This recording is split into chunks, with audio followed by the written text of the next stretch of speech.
नमस्कार, आज की फाइट में आप सभी का बहुत स्वागत। मैं हूं आपके साथ हेमंत कुमार। आज का मुद्दा बजट की बारी, उम्मीदें होंगी पूरी। राजस्थान बजट 2025 विधानसभा में 19 फरवरी को पेश होगा, जिस पर सबकी नजरें हैं। पूरे राजस्थान को इससे बहुत उम्मीदें हैं। डिप्टी सीएम और वित्त मंत्री दिया कुमारी 2025 का यह बजट पेश करेंगी।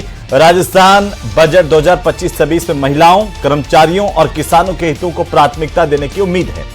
मुख्यमंत्री भजनलाल शर्मा ने बजट से पहले विभिन्न विभागों के अधिकारियों और जनता से मिले सुझावों पर विचार करते हुए कई बड़ी घोषणाओं की तैयारी की है। राजस्थान के लिए ये बड़ी घोषणाएं क्या होंगी? वित्त मंत्री दिया कुमारी ने कहा कि बजट एक ऐतिहासिक और विजनरी होगा। विजनरी के मायने क्या हैं और आने वाले 1 साल के हिसाब से और क्या आने वाले 5 साल के हिसाब से राजस्थान अपना विजन तय करेगा। इस बजट के माध्यम से आज इस पर भी बात करेंगे। आर्थिक रूप से समृद्ध बनाने और सशक्त बनाने वाला बजट पेश करने की बात वित्त मंत्री की तरफ से कही गई है। दिया कुमारी ने कहा कि भजनलाल सरकार का बजट पूरे प्रदेश की उम्मीदों वाला बजट होगा। वहीं कांग्रेस ने कहा कि इस बजट से उन्हें कोई उम्मीद नहीं है। आज इसी पर बात करेंगे कि कितनी उम्मीदें इस बजट से, क्या क्या पूरा होने वाला है। हमारे साथ प्रदेश का सबसे बड़ा पैनल मौजूद है। पहले देखते हैं एक छोटी सी रिपोर्ट। प्रदेश के बजट को ऐतिहासिक बनाने की तैयारी।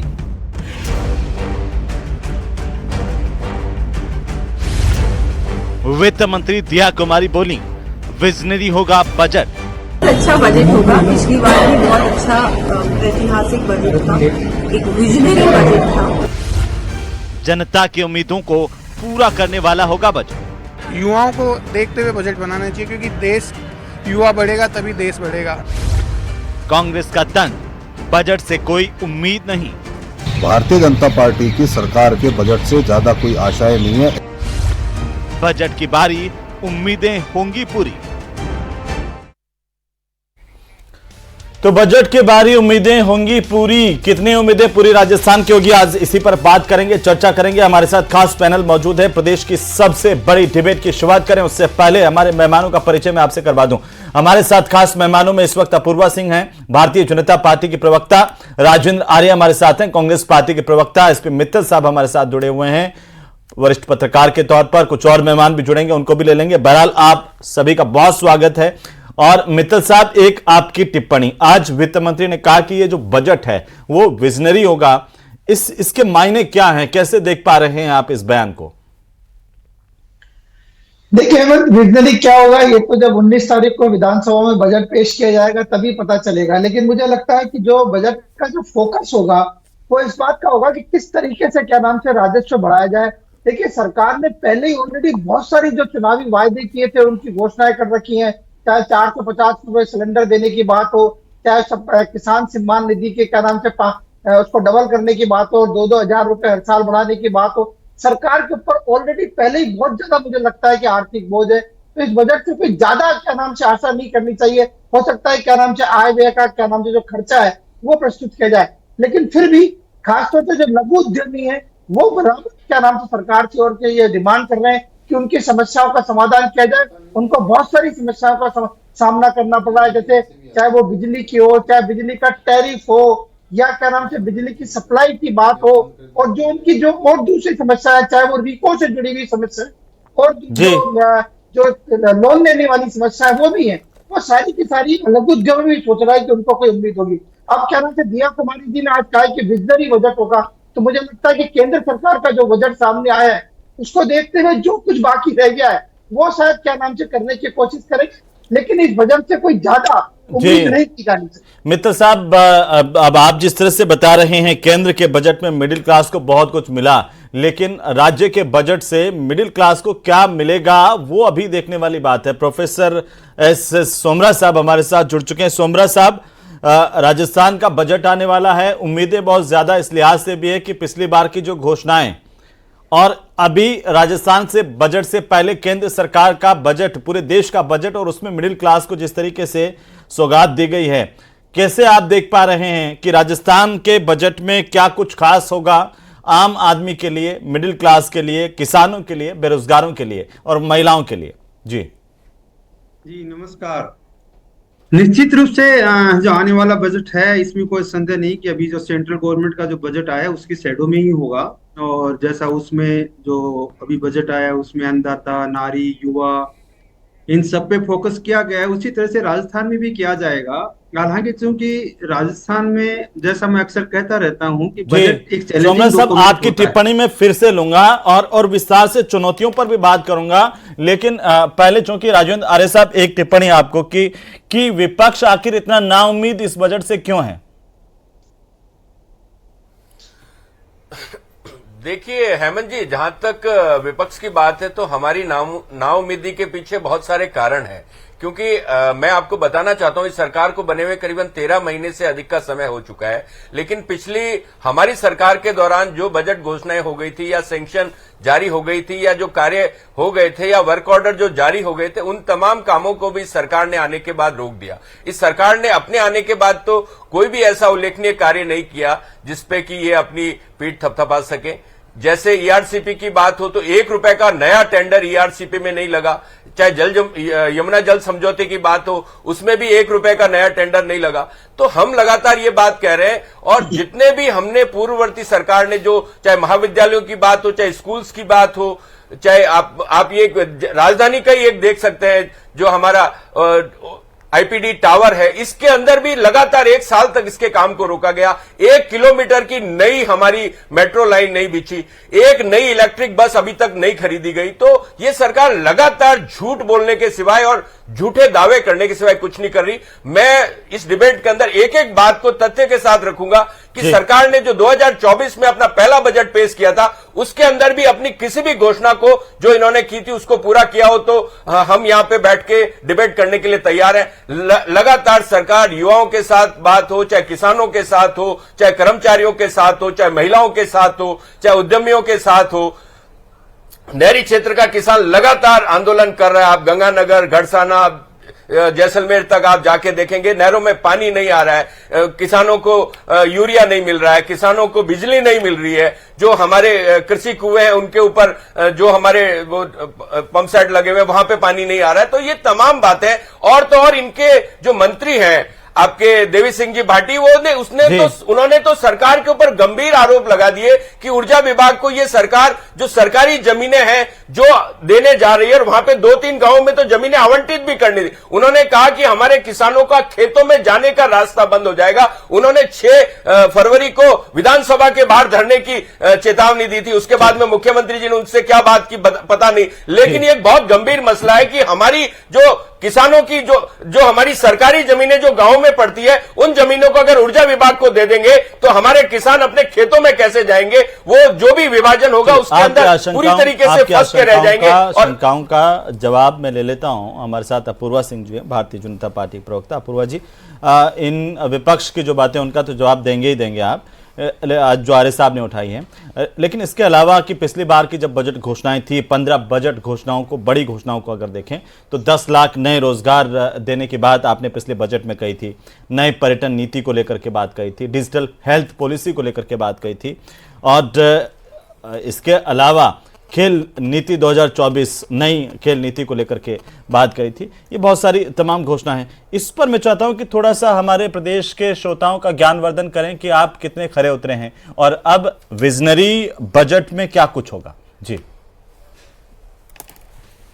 हेमंत जी, सबसे पहले तो मैं शुरुआत करूं कि विपक्ष ने अभी बोला कि हमें इस बजट से कोई उम्मीद नहीं है, तो जनता को भी विपक्ष से कोई खासा उम्मीद नहीं है, इसीलिए घर पे बैठे हैं और उपचुनावों के अंदर 7 सीटों में से 1 सीट लेकर के आए हैं। तो मुझे लगता है कि जनता ने इनको जवाब दे चुकी है। जहां तक बात रही कि इस बार का जो बजट है वो कैसा रहेगा, विजनरी होगा, तो देखिए इस बार का जो बजट होगा वो 8 करोड़ लोगों को कल्याण के लिए समर्पित बजट होगा। इस बार का जो बजट होगा वो राजस्थान की इकोनॉमी को कैसे $350 बिलियन का जो हमारा लक्ष्य है वहां तक हम किस प्रकार से पहुंचेंगे उसका एक रोड मैप देता हुआ जो है वो बजट होगा। गरीब, युवा, महिला, किसान, वंचित और पीड़ित और शोषित, या जो हम कहते हैं कि जो अंत्योदय है उस वाली धारणा से बहुत ज्यादा ही उस धारणा के ऊपर चलने वाला जो हमारा ये बजट निकल करके आएगा। आपड़ों अग्रणी राजस्थान को रखने वाला भी ये बजट होगा। जहां तक कि अब आपने जो दूसरा सवाल किया कि साहब आपने इतनी घोषणा की थी रोजगार की, तो हमने कहा था कि हम 5 सालों के अंदर 4 लाख जो है वो रोजगार गवर्नमेंट सेक्टर में देंगे। इसके अलावा जो रोजगार है वो प्राइवेट सेक्टर्स के अंदर हम लोग डेवलप करेंगे। अब जहां तक बात रही प्रथम वर्ष के हमारे रिपोर्ट कार्ड की, तो आप देखिए इतने जो पेपर हुए कांग्रेस की सरकार में, तो युवाओं के साथ में क्या खिलवाड़ हुआ वो तो सभी जानते हैं, किस प्रकार से पेपर लीक हुए, किस प्रकार से युवाओं ने सुसाइड किया। मगर इस सरकार के अंदर 60,000 से ज्यादा हम लोग रोजगार लोगों को सरकारी दे चुके हैं और 1,27,000 से ज्यादा रोजगार जो है वो पाइपलाइन के अंदर है। हमने युवाओं को एक रोड मैप दे चुके हैं कि आपका इस तारीख को परीक्षा होगी, इस तारीख को परिणाम आएगा, और जो रोड मैप हमने दिया है युवाओं को उससे एक दिन का भी मुझे लगता है बड़ी भर्ती अपूर्वा जी आप बता सकती हैं कि जो आपकी सरकार के आने के बाद हुई और वो कंप्लीट होकर के युवाओं को रोजगार मिल गया?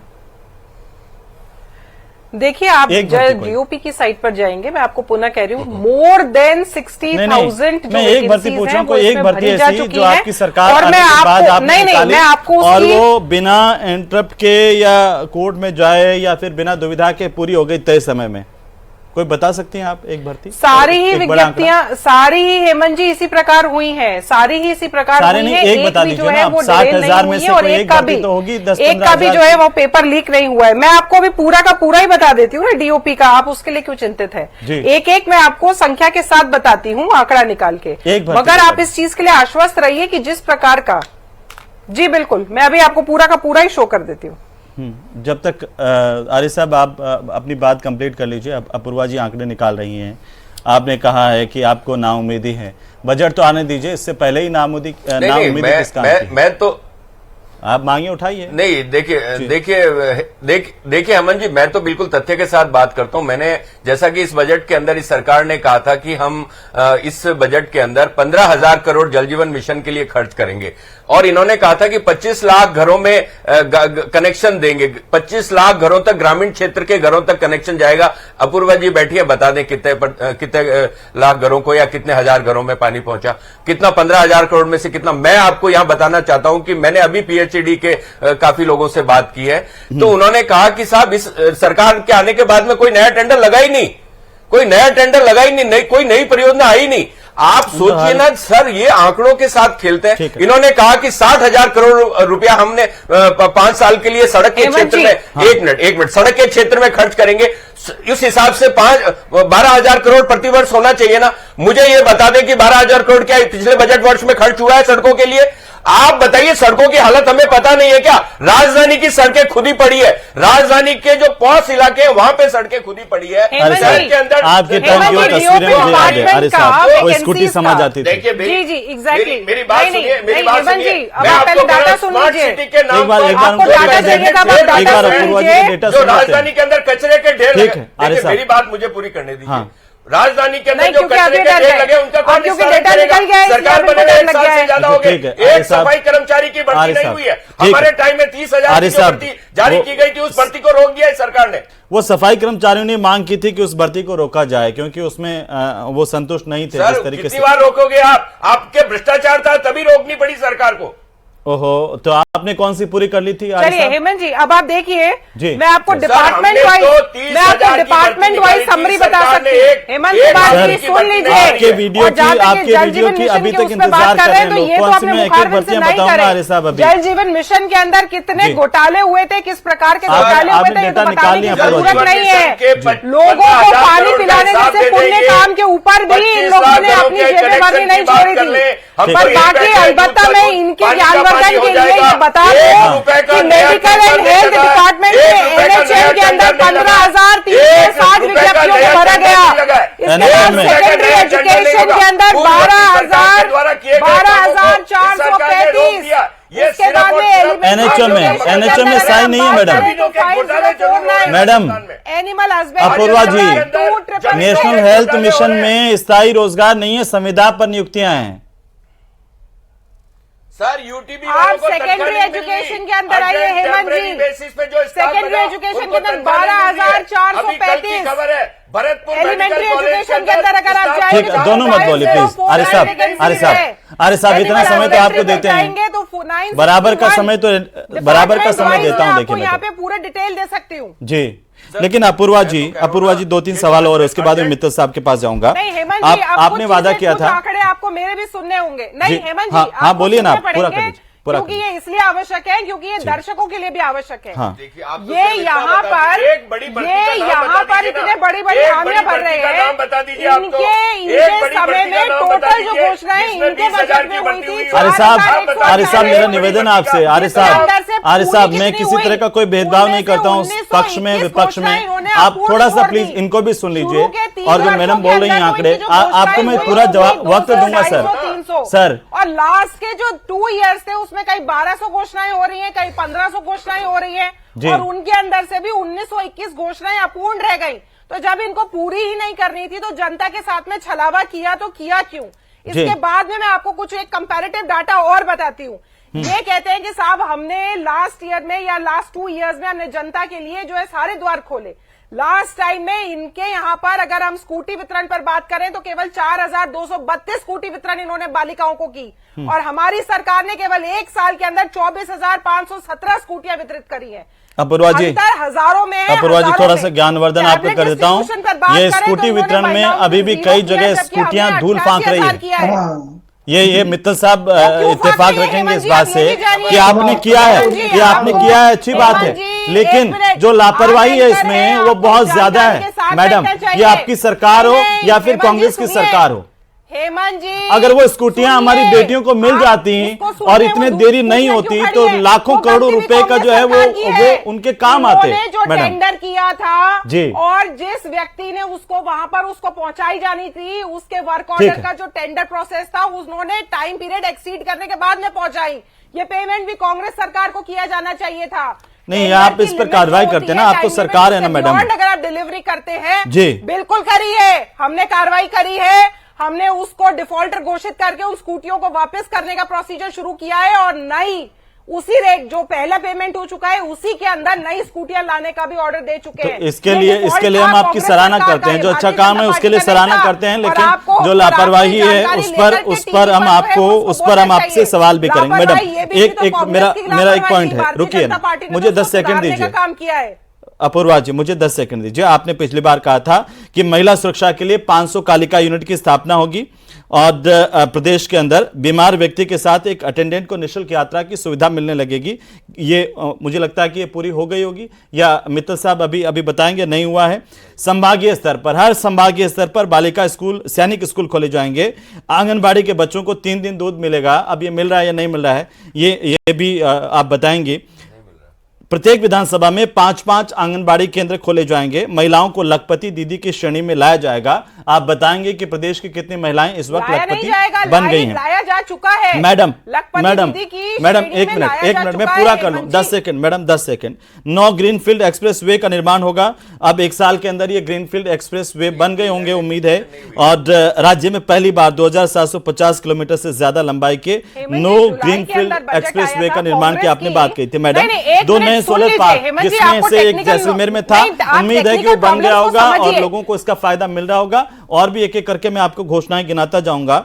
नई डेटा सेंटर पॉलिसी है, ये भी है, और भी बहुत सारी है। पहले आप इन पर एक जवाब दे दीजिए, क्या इनके हाल हैं? 1 साल में हम कहां तक बढ़े हैं मैडम? हेमंत जी, जुलाई के अंदर जो है बजट आया था, उससे पहले इंटरिम बजट था, आपको ध्यान होगा। जी। जुलाई में जो बजट आया, बजट आने के बाद में उसका एडमिनिस्ट्रेटिव और इकोनॉमिक पॉलिसीज का एक अलॉटमेंट होता है। इन सभी तमाम कामों के लिए अलॉटमेंट शुरू हो गया है, फाइल्स मूव कर चुकी हैं, और विद इन 2 to 3 मंथ्स आप देखेंगे ये सारी की सारी चीजें जो है वो धरातल पर एग्जीक्यूट होती हुई आपको दिखेंगी। मैं चाहता हूं कि ऐसा नहीं है कि कोई भी जो पॉलिसी है, कम से कम हमारी योजनाएं जो है वो फाइलों में आके धरातल पर आनी शुरू तो हो गई हैं। कांग्रेस सरकार की 1981 योजनाओं की तरीके से धूल तो नहीं भाग रही है। साहब ठीक है, एक एक करके जी। नहीं, देखिए हेमंत जी, मेरा ये कहना है कि इसमें कोई दो राय नहीं है कि सरकार के सामने देखिए बहुत चुनौतियां हैं। ठीक है, जैसे अभी जो कहा गया कि जो सौर ऊर्जा का राजस्थान में बहुत बड़ा स्कोप है, और जिस तरीके से एमयू भी करेंगे, लेकिन वो पॉलिसी नहीं है अभी तक भी। आप उनको कैसे जमीन अलॉट करेंगे? कंपनियां आने को तैयार है, अपना निवेश करने को तैयार है, लेकिन आपके पास पॉलिसी नहीं है। मेरा कहना है सरकार को अब जो बजट आएगा इसमें इन चीजों का भी ध्यान रखना पड़ेगा। और मैं एक राजस्थान के लिए, देखिए हेमंत, सबसे बड़ी जो महत्वपूर्ण बात है, वो अच्छी बात भी है कि एआरसीपी का जो समझौता क्या नाम से हुआ है, जो केंद्र सरकार के साथ, मध्य प्रदेश सरकार के साथ में, उसके अंदर राजस्थान के 13 जिले, एक बहुत बड़ी समस्या पेयजल की, और मैं उम्मीद करता हूं कि क्या नाम से एआरसीपी को गति मिले, तेजी से काम हो, वो भी क्या नाम से इस बजट के अंदर आना चाहिए। एक बात और, जैसे जल जीवन मिशन की बात आई, हेमंत, सबसे बड़ी महत्वपूर्ण बात यह है कि जल जीवन मिशन अब 2025 में समाप्त हो, बोल जाए सर, तो ऐसी स्थिति बोल जाए उन सरकार बातों ने को।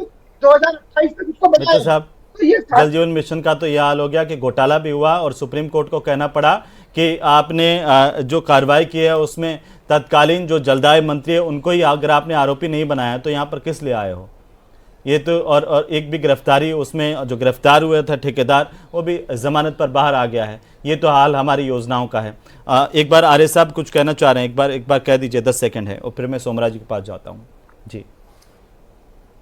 देखिए हेमंत जी, इस सरकार ने ये कहा था कि भाई हम जब सत्ता में आएंगे तो करीबन 300, पिछले बजट के अंदर 300 इलेक्ट्रिक बसों की खरीद की बात हुई थी, और अभी विधानसभा के अंदर इनके जो वरिष्ठ विधायक हैं कालीचरण जी सराफ, उन्होंने जब यूडीएच मिनिस्टर से सवाल किया तब वो सवाल से संतुष्ट नहीं हो तो उन्होंने सरकार के ऊपर ही आरोप लगा दिया। उन्होंने कहा कि सरकार पब्लिक ट्रांसपोर्ट को निजी हाथों में देने की बात कर रही है। 2400 बसों की और सीएनजी बसों की, इलेक्ट्रिक बसों की खरीद की बात हुई, उन्होंने कहा नहीं हम नहीं खरीदने वाले, हम तो प्राइवेट जो आदमी आएंगे उनसे ही हम चलाएंगे। तो आज सवाल ये उठता है कि ये सरकार कहती कुछ है, करती कुछ है ही नहीं, और बाद में पलट जाती है। मतलब सरकार, देखिए विधानसभा के अंदर इनके वरिष्ठ विधायक ने कहा कि मेरे सवाल तक को बदल दिया गया। जवाब तो ये क्या देंगे? मतलब इन मंत्रियों की हालत इतनी बुरी हुई थी कि आप सोच सकते हैं बजट के अंदर क्या करेंगे क्या नहीं करेंगे, ये राजस्थान जानता है। क्या आपको उम्मीद है कि ये बजट का दायरा और बढ़ेगा और राजस्थान के लोगों की खुशहाली का बजट जो है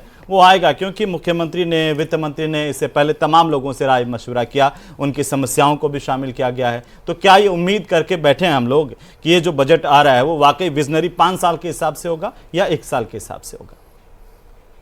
हाँ जी, वैसे बजट तो देखो सरकार लाएगी, वो तो अब सरकार क्या लाएगी कैसे लाएगी अलग बात है, लेकिन मैं चूंकि मेरा एक इकोनॉमिक्स का स्टूडेंट हूँ, उस हिसाब से आपको बता सकता हूँ जी, इसीलिए। और जो मैं थोड़ा बहुत जो इंडिया की जो अपनी पॉलिटी इकोनॉमी समझता हूँ उसके हिसाब से थोड़ा सा मेरा जो इसमें सोचना है वो कि निश्चित रूप से चूंकि सरकार, मैंने जैसा भी बोला था कि सेंट्रल गवर्नमेंट का जो भी बजट आया उसकी शैडो में ही आया, और क्योंकि पिछले जो बजट साइज निश्चित रूप से उसमें इंक्रीज होगा, क्योंकि हमारे यहाँ ट्रेंड 9-10% का तो वैसे बढ़ता रहा है, लेकिन मुझे लग रहा है इसमें थोड़ी बजट में बढ़ोतरी ज्यादा होगी अब की बार, क्योंकि सरकार को ऐसा उम्मीद है, राजस्थान सरकार को, कि सेंट्रल गवर्नमेंट से हमें जो हमारा टैक्स शेयर है और उसके अलावा कुछ एड जो है उसमें प्रपोर्शन बढ़ेगा। तो राजस्थान जो हमारा ये जो अपना कैनाल प्रोजेक्ट जो है इसमें ERCP वाला, इसको बड़ा फोकस करके काम करना चाह रहे हैं जी। तो इससे जो अभी जैसे सब जानना चाहते हैं कि चुनौतियां क्या है इस बजट को लेकर के सरकार? चुनौतियां, देखिए चुनौतियां तो जब से अपन बजट को एक मैं जैसा भी बोला 1 साल का या ऐसा नहीं होता, बहुत चैलेंजिंग डॉक्यूमेंट है, और अब चूंकि सरकार का माइंड है विजनरी डॉक्यूमेंट देने का ही है, जो इनका हालात लग रहा है, जैसा सरकार का जो बातचीत है, जो सरकार के स्टेटमेंट है, उनसे ये लग रहा है विजनरी डॉक्यूमेंट आएगा तो जो 0.35 ट्रिलियन का जो 2030 तक का टारगेट है उसको पूरा करना है, इस तरह का विजन माइंड में है। तो उसके लिए अब हमारे सामने सबसे बड़ा चैलेंज है रेवेन्यू का सबसे बड़ा चैलेंज है जी। हाँ, तो जो, और दूसरा हमारा जो रेवेन्यू एक्सपेंडिचर है उसका प्रपोर्शन ज्यादा है, और तीसरा हमारे पास जो डेब्ट और स्टेट। अपूर्वा जी, बिल्कुल अंतिम सवाल है मेरा कि देखिए उम्मीदें तो बहुत ज्यादा है डबल इंजन की सरकार के नाते, और आपने जो चुनाव से पहले लोगों से वादे किए थे, तो अब इन उम्मीदों में जनता को राहत कैसे मिलेगी इस बजट में? जरा संक्षेप में हमें बताइए, महिलाओं के लिए, बेरोजगारों के लिए, बाकी समाज के हर तबके को कैसे राहत दी जाए? लेकिन सरकार क्या मुख्य रूप से 3-4 चीजों पे, अब जैसे एग्रीकल्चर है, MSMEs है, पेट्रोकेमिकल्स है, जिस प्रकार से केंद्र सरकार का बजट आया और उसमें 12 लाख तक का जिनका इनकम था उनको एक काफी हद तक की जो रिबेट मिली, उसे लोगों की सेविंग और परचेसिंग पावर तो ऑटोमेटिकली बढ़ रही है, जिसकी वजह से लोगों में एक मिडिल क्लास के अंदर प्रोस्पेरिटी तो आ ही रही है। इसके साथ में जब MOU जो हुए हैं हमारे 35,000 करोड़ के, जब वो धरातल पर उतरते हैं और डिफरेंट सेक्टर्स के अंदर जब लोग यहाँ पर आते हैं और इन्वेस्टमेंट करेंगे, तो ऑब्वियसली जब 1 रुपया लगता है तो उसका 7-fold इम्पैक्ट आता है। वो ये आता है, उससे रोजगारों का सृजन भी होगा, प्रोस्पेरिटी भी आएगी, यहाँ का फिजिकल इंफ्रास्ट्रक्चर भी डेवलप होगा, सोशल इंफ्रास्ट्रक्चर भी डेवलप होगा, और इस तरीके से बिल्कुल। चलिए, बहुत शुक्रिया चर्चा में शामिल होने के लिए। आप सभी का उम्मीद की जानी चाहिए कि निवेश भी आएगा और इस बजट से राजस्थान को नए पंख लगेंगे विकास के रास्ते पर उड़ने के लिए, और एक समृद्ध राजस्थान हम सब के लिए स्थापित हो पाएगा, ऐसी हमारी सबकी कामना है। नमस्कार।